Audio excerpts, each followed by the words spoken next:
21শে জুলাই আপনারা জানেন 1993 সালের ঘটনা। যারা তৃণমূল কংগ্রেস করার আগে শুধু কংগ্রেস করতেন, সেই সময় দিদি যুব সভাপতি ছিলেন রাজ্যের, এবং 1993 সালের ঘটে যাওয়া ঘটনায় no identity card no vote. সেই সময় বামফ্রন্টের আমলে কোনো ভোটার কার্ড ছিল না, কোনো আইডি প্রুফ ছিল না। মানুষ শুধু একটা চিরকুটে লেখা জোনাল সদস্য বা কমিটির মেম্বাররা লিখে দিত, ভোট দিয়ে কারচুপি করে ভোট। 34 বছর শাসন অপশাসন চালিয়েছে। দিদি সেটা বুঝেছিলেন যে মানুষ এই দলের পরিবর্তন চায়, মানুষ তার ভোটাধিকার প্রয়োগ করতে চায়, মানুষ মমতা বন্দ্যোপাধ্যায়কে চায়। তখন এটা বুঝতেই পেরে রাইটার্স বিল্ডিং অভিযান করেছিলেন, যে অভিযান কিন্তু শান্তিপূর্ণ অভিযান ছিল। তখন কিন্তু জ্যোতি বসু, বুদ্ধদেব ভট্টাচার্যের আধিকারিক বা রাইটার্স বিল্ডিং ভয় পেয়েছিল। চারিদিক বাবন রোড, মেয়র রোড, বিভিন্ন জায়গা থেকে আমাদের কংগ্রেসের সমর্থক কর্মীরা ঘিরে ফেলেছিল রাইটার্স বিল্ডিং থেকে, এবং ভয় পেয়েছিল বুদ্ধদেব ভট্টাচার্যের পুলিশরা এবং বুদ্ধদেব ভট্টাচার্যরা স্বয়ং, যারা বলেছিল নির্বিচারে চালাও গুলি, এবং ওই গুলিতে নিহত হয়েছিল তরতাজা প্রাণ। এমনকি আমার নেত্রীকে চুলের মুঠি ধরে হিড়হিড় করে নামিয়ে নিয়ে আসা হয়েছিল রাইটার্স বিল্ডিং থেকে। দিদি বলেছিলেন, আজ তোমরা আমাকে বার করছে, একদিন মাথা উঁচু করে মানুষের আশীর্বাদ নিয়ে এই রাইটার্স দখল করে দেখাবো। দিদি কিন্তু তাই করে দেখিয়েছেন। হয়তো আমরা হারিয়েছি 13টা প্রাণ, তাদের আশীর্বাদ, তাদের ভালোবাসা, এবং 1993 সাল থেকে আজকে 24 সাল কখনো ভোলেননি সেই শহীদদের পরিবারকে, এবং শহীদদের প্রতি শ্রদ্ধা জানাতে, তর্পণ জানাতে। এবং কোনো ভোট জেতার পরও দিদি কখনো কোনো দিনই কোনো বিজয় উৎসব করেন না। আগে তর্পণ, আগে শ্রদ্ধাঞ্জলি জানিয়ে 21শে জুলাই থেকে বার্তা দেন, এবং সেই বার্তা আমরা বহন করে নিয়ে যাই। আজকের সভাপতি যিনি মাননীয় আরামবাগ সাংগঠনিক জেলার আইএনটিটিউসির প্রেসিডেন্ট উত্তম কুণ্ডু মহাশয়, রাজ্য সভাপতি ঋতব্রত বন্দ্যোপাধ্যায় আইএনটিটিউসির এবং রাজ্য সভাপতি সুব্রত বক্সির নির্দেশে, এবং আমাদের সম্পাদক জেনারেল সেক্রেটারি অভিষেক বন্দ্যোপাধ্যায়ের নির্দেশে আজকের এই অনুষ্ঠান আমরা এই সভা ছড়িয়ে দিতে চাই। আরামবাগের প্রত্যেকটা বিধানসভা, প্রত্যেকটা ব্লক, প্রত্যেকটা অঞ্চল, প্রত্যেকটা টাউন, তারা নিজ নিজ জায়গায় গিয়ে তারা স্ট্রিট কর্নার করবে, পাড়ায় পাড়ায় মিটিং মিছিল করবে, এবং প্রত্যেকে ধন্যবাদ কৃতজ্ঞতা জ্ঞাপন করবে যে আরামবাগ লোকসভা জিতিয়ে দেওয়ার জন্য প্রত্যেকটা মানুষের কাছে ধন্যবাদ জ্ঞাপন করবে, এবং আহ্বান জানাবে 21শে জুলাইয়ের মঞ্চে যাওয়ার জন্য। কারণ প্রত্যেকবারেই এই রেকর্ড মানুষের ভিড় একমাত্র মমতা বন্দ্যোপাধ্যায়ের রেকর্ড, একমাত্র মমতা বন্দ্যোপাধ্যায় ভাঙতে পারেন। তাই চলুন সকলে মিলে, গতবারে যে মানুষ হয়েছিল তার থেকে বেশি এবারে মানুষ আমাদের দুহাত ভরে আশীর্বাদ করেছে। যারা বলেছিল 10-এর নিচে নামাবে, আসন পাবে না, আজকে 29টা সিট বাংলার মানুষ দেখিয়ে দিয়েছে যে প্রধানমন্ত্রী আসুক, স্বরাষ্ট্রমন্ত্রী আসুক, শুভেন্দু অধিকারীর মতো কুকথাই হোক, আমাদের কিন্তু মানুষ আশীর্বাদ করেছে। দুহাত তুলে দুহাত ভরে আশীর্বাদ মমতা বন্দ্যোপাধ্যায়কে বুঝেছে। আজকে ন্যাশনাল নেত্রী তিনি, যাকে সবাই চাইছে, অভিষেক বন্দ্যোপাধ্যায়কেও সবাই চাইছে, আপনারা দেখেছেন। সেই জায়গায় আমাদের প্রহসন নয়, আমাদের দক্ষতা, আমাদের ক্ষমতা, আমাদের সাহস, মানুষের প্রতি এবং মানুষের মমতা বন্দ্যোপাধ্যায়ের প্রতি ভালোবাসা জনজোয়ারে পরিণত করে প্রত্যেকটা টিভি মিডিয়ায় গোটা রাজ্য দেখবে 21শে জুলাইয়ের মাঠ, এবং মমতা বন্দ্যোপাধ্যায়, অভিষেক বন্দ্যোপাধ্যায়ের করিশ্মা, যে পশ্চিম বাংলার মধ্যে একজন বাঘিনী আছেন যিনি বারবার নিজের রেকর্ড নিজেই ভাঙেন। তাই মমতা বন্দ্যোপাধ্যায়ের ডাকে আমার নেত্রীর বার্তা শোনার জন্য সকলকে উপস্থিত থাকার জন্য অনুরোধ করব। আমাদের নেত্রী, মাননীয় নেত্রী এবং অভিষেক বন্দ্যোপাধ্যায় সেনাপতিত্বে আমাদেরকে যে পথ নির্দেশিকা দেয়, সেই নির্দেশিকা আমরা নিয়ে আমরা আবার পুনরায় আমাদের অঞ্চলে এসে বা শহরে এসে আমরা নিজেদের কাজ করে থাকি। এখানে সকল তৃণমূল কর্মী সৈনিকদেরকে আমি আমার অন্তরের অন্তঃস্থল থেকে ভালোবাসা এবং আমার আরামবাগ সাংগঠনিক জেলা সভাপতি উত্তম দাকে আমি আমার প্রণাম। আমার সর্বপ্রথম আমার যে আরামবাগ লোকসভা কেন্দ্রের এমপি মিতালি দি আমাদের শ্রদ্ধেয়, ওনাকেও আমি আমার অন্তঃস্থল থেকে প্রণাম জানাই এবং সম্মান জানাই। আমাদের 21শে জুলাই প্রতি বছরের ন্যায় এবছরও যে আমাদের শহীদ দিবস পালন হয়, 1993 সালে 13 জন শহীদের রক্তে রাঙা হয়ে গিয়েছিল মহাকরণ। তখন আমাদের দিদিমণি যে আন্দোলন করেছিলেন নো আইডেন্টি নো ভোট, সেই আন্দোলনকে প্রতিবাদ বা প্রতিহত করতে তৎকালীন মুখ্যমন্ত্রী জ্যোতি বসুর নেতৃত্বে নির্মমভাবে গুলি চালিয়ে আমাদের তরতাজা 13 জনকে শহীদ করেছিলেন। সেই শহীদের উদ্দেশ্যে আমাদের 21শে জুলাই প্রতি বছরের ন্যায় শহীদ দিবস পালন হয় এবং আপন মরণের রক্তঋণ শোধ করো সেই বাক্যে অঙ্গীকার হয়ে আমরা সকলে সমবেত হয়ে আমরা শহীদের দিবস পালন করি। এবং তারকেশ্বর পৌরসভার এই ভগৎ সিং মঞ্চে 1993 সালের 21শে জুলাইয়ের যে ঘটনা ঘটেছিল, যার ফলে মমতা বন্দ্যোপাধ্যায় প্রত্যেক বছর যে মঞ্চ থেকে শুধুমাত্র দলের নয় সরকারেরও আগামী 1 বছরের রূপরেখা এবং কর্মকাণ্ড কি হবে সেই নির্দেশিকা দেন। এবং প্রত্যেক বছর আমার পূর্ববর্তী বক্তারাও বলেছে, প্রত্যেক বছর যে কোনো ভোট নির্বাচনে জয়লাভ করার পরে বিজয় মিছিল না করে একটা জায়গায় শহীদ তর্পণে আপন মরণের রক্তঋণ শোধ করার ডাক দিয়ে সেই জায়গা থেকে যে সারা বাংলার তৃণমূল কংগ্রেসের কর্মী সহ আপামর জনসাধারণকে যে পথ নির্দেশিকা দেন, সেই নির্দেশিকা শুনতে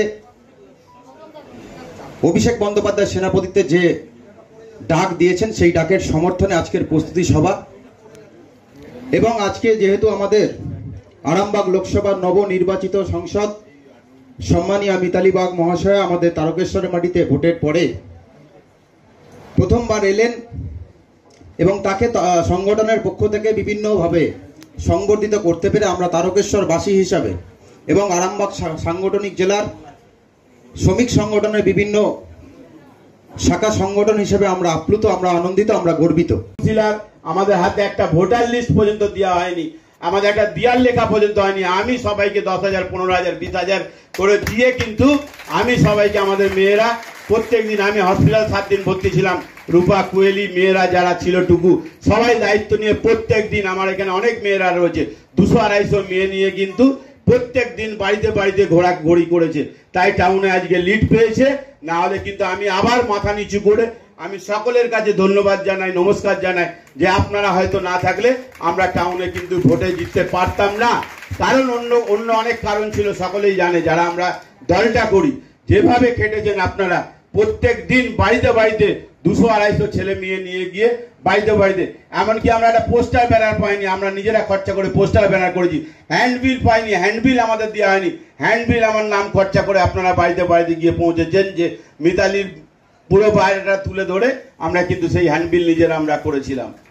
ভোটার লিস্টে কেন দেয়াল লেখা, কোথায় কেউ দেয়াল লেখেনি, আমাদের ছেলে মেয়েরা দেয়াল লিখেছে। 4টে দেয়াল লিখে ছবি ছেড়ে দেওয়া হয়েছিল, সেখানে আমাদের ছেলে মেয়েরা দাঁড়িয়ে দাঁড়িয়ে 15টা ওয়ার্ডে দেয়াল লিখেছে আমাদের খরচায়, আমাদের ছেলে মেয়েদের পয়সায়। দেয়াল খরচার পয়সা দেয়নি, আমি আমার দেয়ালে সবাইকে পয়সা দিয়েছি প্রথমে বসে থেকে। এবং ভোট করবার জন্য সকলে, আমার 35 বছর রাজনীতিতে আমি এই প্রথম গুনতে যেতে পারলাম না। মিতালি আমাকে খবর পাঠিয়েছিল গুনতে যেতে হবে, আমি বললাম না, আমার টিম নিয়ে আমি যাই, তোমার যাও, জিতবে। আমি কিন্তু 8-9 দিন আগে মেসেজ করে মিতালিকে বলেছিলাম তুমি জিতবে, তোমার কোনো চিন্তা নেই। এবং শুধু তাই নয়, আরামবাগে অভিষেক বন্দ্যোপাধ্যায় যখন আসে তখন আমাকে আমার কাঁধে হাত দিয়ে বলেছিল জেতাতে হবে। আমি কিন্তু সেদিন বলেছিলাম মিতালি জিতবে। আর বিশেষ কি বলবো, সকলকে ধন্যবাদ জানিয়ে আমার ছোট্ট বক্তব্য শেষ করলাম। সকলে ভালো থাকুন, সুস্থ থাকুন। জয় হিন্দ, বন্দে মাতারাম। তৃণমূল কংগ্রেস জিন্দাবাদ, মমতা ব্যানার্জি জিন্দাবাদ, তারকেশ্বরের ঐক্য, ছেলে মেয়েরা জিন্দাবাদ। এই যে আরামবাগকে এত সম্মানিত করেছে পার্লামেন্টে গিয়েও, এটা যে কি ভালো লেগেছে আমি বলে বোঝাতে পারবো না। তো আপনারা এইভাবেই পাশে থাকুন। আর আজকে তো একেবারেই যারা শ্রমিক সম্প্রদায়ের জন্য আমি 8 মাস লড়াই দিয়েছিলাম। দাদাকে আমি বলেছিলাম, আরে মশাই আপনি আইএনটিটিউসির সভাপতি, এখানে আমরা লেবার ছাঁটাই হচ্ছে না, আপনি ওখানে বসে আছেন তারকেশ্বর, এই ভাষায় কথা বলেছিলাম। আমি তখন কিন্তু উত্তম কুণ্ডু মানুষটাকে দেখিনি, এমন আর গোলাটা শুনেছিলাম। লড়াই দিতে দিতে দিতে দিতে একদিকে শুধু আমি ছিলাম, হাজিপুর অঞ্চলে একদিকে আমি, একদিকে মালিক পক্ষের সাথে সবাই। তখন খুব কঠিন বলে মনে হয়েছিল যে আদৌ আমি পারবো তো, কিন্তু আমি বললাম যে মেরে পাস মেরে মা হ্যায়, মায়ের আশীর্বাদ। সবসময় মাকে বলতাম, মা এই শ্রমিকদের আমরা মুখে অন্ন দিতে পারিনি, অন্ন কেড়ে নেবে মালিক পক্ষ, এটা কিন্তু আমরা মেনে নিতে পারছি না। তো আমার সময় লেগেছিল 8 মাস। 8 মাস পর উত্তম কুণ্ডু নামক মানুষটাও কিন্তু সেখানে রাজ্যের সমস্ত স্তরের নেতৃত্ব নিয়ে যেতে বাধ্য হয়েছিলেন। আর তাদেরকে যে আমরা তাদের পেটের ভাতটা ফেরত দিতে পেরেছি, এই ধরনের কিছু শ্রমিকের মতো মানুষ। এই কাজটা যতই তুফান আসুক, যতই ঝড় আসুক, যতই আঘাত আসুক, যেন করে যেতে পারি আপনাদের জন্য। শ্রমিকদের প্রতি দরদ না থাকলে মনে হয় আর কারোর প্রতি দরদ দেখাতে পারবো না। তার কারণ শ্রমিকরাই হচ্ছে একটা স্তম্ভ। আমি প্রথমেই বলেছি, ভারতবর্ষের ইতিহাস জুড়ে কিন্তু একটা বিশাল আন্দোলন, আর সেই আন্দোলনে আমাদের দিদির আন্দোলনের এক অপর নাম তো আমাদের দিদি। আজকে এই সভাতে যদি আমি আসতে না পারতাম, আমি নিজেকেও মনে হয় আমি অনেক কিছু থেকে বঞ্চিত থাকতাম। এই যে আরো একবার ভালোবাসে এত আশীর্বাদ দিলেন, আমার এখান থেকে মনে হয় এই ঠাকুরের ধাম, আমাকে আরো কত কত কাজ করতে হবে। আজকের যে সভা রাজ্য নেতৃত্বের নির্দেশে, সেই অমর 21, নো ভোট নো আইডেন্টিটি, একটা মেয়ে কিন্তু আন্দোলন করেছিলেন। তেনাকে ছুঁড়ে ফেলে দেওয়া হয়েছিল রাইটার্স থেকে চুলের মুঠি ধরে। হয়তো সেদিন তিনি অত্যাচারিত না হলে তার প্রতিবাদী রূপটা কিন্তু আমরা দেখতে পারতাম না। দিদিকে দেখে অনেক কিছু শেখার আছে। দেখুন, আপনাদের মনের মধ্যে অনেকের কিছু হয়তো সেটা কেউ ব্যক্ত করতে পারে, সেটা পারে না প্রকাশ করতে, বই প্রকাশ করতে। সবসময় মনে হয় দেখবেন যে একটা মানুষ নিরলস 24 ঘন্টায় কতক্ষণ ঘুমানো আমরা জানি না, তিনি কিন্তু মানুষের জন্য, আমাদের মতো সাধারণ মানুষের জন্য তিনি ভেবে চলেছেন। তো তেনার দল করতে সে এর থেকে বড় পাওনা কি হতে পারে, আমরা যদি একটু মানুষের জন্য কাজ করতে পারি। এই ভাবনাটি কিন্তু সকলের মধ্যে ছিল বলেই কিন্তু আরামবাগ লোকসভা একটা ভালো জায়গায় এসে দাঁড়িয়েছে।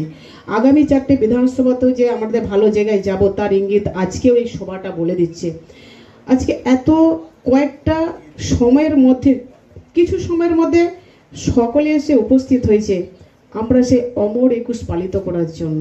শত শহীদের রক্ত হবে না কো ব্যর্থ যে হবে না, সেটা একবার তারকেশ্বরে উত্তম কুণ্ডু মহাশয়ের নেতৃত্বে আইএনটিটিউসির প্রত্যেকটা যারা সভাপতি আছেন তারা আরো একবার প্রমাণ করলেন। সকলেই চলুন আমরা অমর 21 পালন করি, এবং সেখান থেকে নেত্রী যা বার্তা দেবেন আগামী দিনের জন্য আমরা সেটা অক্ষর অক্ষরে পালন করার চেষ্টা করব। আর আমি আরও একবার বলবো, যেভাবে আমাকে আশীর্বাদ করেছেন, আমার পাশে থেকে এসেছেন, সাথে থেকে এসেছেন, এইভাবেই আপনারা আমার সাথে থাকুন, আমার পাশে থাকুন। আগামী দিনে এই পবিত্র মাটি, আমরা বারবার বলেছিলাম দিদি যে আরামবাগের পবিত্র মাটি আঁচড় কাটা এত সহজ হবে না, আমরা আঁচড় কাটতে দেব না। তো আবারও বলি, আরামবাগের পবিত্র মাটিকে অন্য কেউ এসে বাকি বিধানসভাগুলো আঁচড় কেটে যাবে, এটা কিন্তু আমরা বসে বসে মেনে নেব না, আর বসেও থাকবো না হাত গুটিয়ে। তার জন্য কিন্তু আমরা ওই 21শে জুলাই থেকে আরও একবার প্রস্তুতি নেব, এই অঙ্গীকার আমরা করব এই মঞ্চ থেকে এবং দিদির ওই সভা থেকে। সকলে ভালো থাকুন, সুস্থ থাকুন। যথাযথ স্থানে আমার আন্তরিক প্রীতির শুভেচ্ছা, অভিনন্দন, শ্রদ্ধাশূন্য ভালোবাসা জানিয়ে আমার ক্ষুদ্র বক্তব্য শেষ করলাম। জয় হিন্দ, বন্দে মাতরম। মাননীয় মুখ্যমন্ত্রী মমতা বন্দ্যোপাধ্যায় জিন্দাবাদ। সর্বভারতীয় সাধারণ সম্পাদক অভিষেক বন্দ্যোপাধ্যায় জিন্দাবাদ।